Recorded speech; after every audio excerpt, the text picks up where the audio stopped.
And the step as well. So you're having your grabbing it. At the moment you're using the shoulder really well. Step back as well. Again, is that go? Step back with this side. Bree, just do one. So if you do one cut here.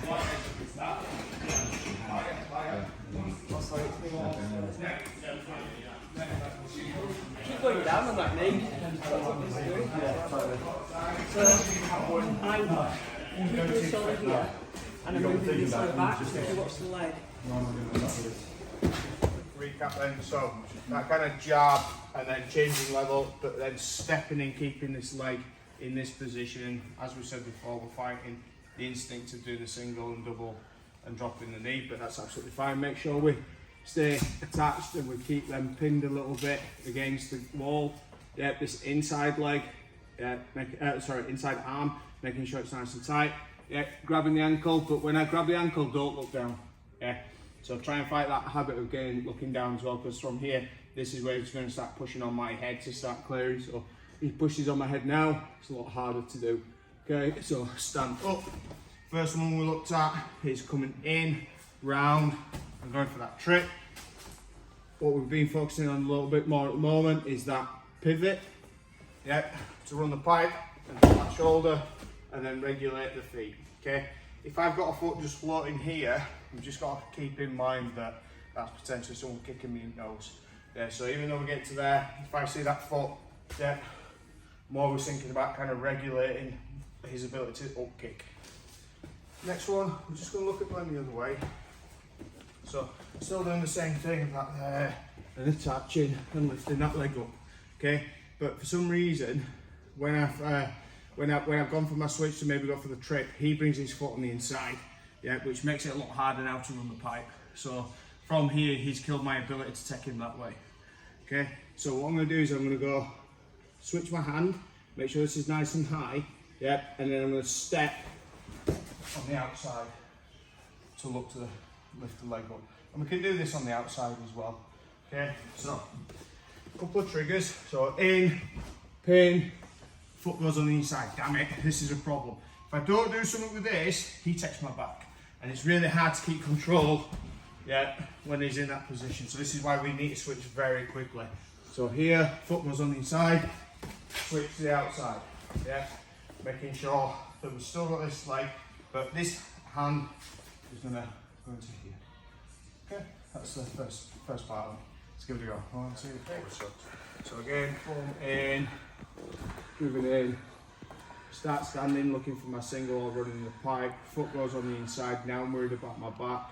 So I'm going to switch my hands, step over this leg, yeah, then I want this into the crook of the elbow. Now depending on kind of where this starts, can kind of dictate what we do next. The closer this is to his knee pit, the easier it is to get around the hip and then start looking at doing stuff from this position. So we'll look at that to begin with, and then I'll give you an option on the outside. Okay, so this is better because this is a lot harder for Jason to hit me. Okay, so this I'm coming round and it's a lot harder for him to hit me. So what I'm going to do is I'm going to pull his hip and I'm going to step around. Okay, so I'll be up against the cage here, still keeping that control. Yeah, I'm going to step and pull the hip. Yeah. So that's the elbow in nice and tight. So in, one. Yeah, start standing, foot comes on the inside, switch. Yeah, see how deep the elbow is? Down to the hip. If you can grab the hip bone, it's better. Yeah, if you just grab it, he hasn't got much fat. Already, actually, son of a bitch. Okay, so grab the hip. Yeah, so as I step and I'm pulling the hip down, I'm not lifting, so I'm pulling the hip down. So that's our first one. And our second one, again, in. Foot's going on the inside, this is the trigger. Yep, a little further away. Okay, so he could be pushing my head. Yeah, so we end up further away. So from here, yeah, first thing I'm going to do is hit him. Okay, because I need him to be thinking about something different.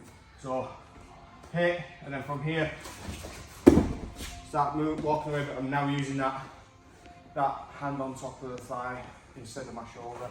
So you need to get his leg straight to make that happen?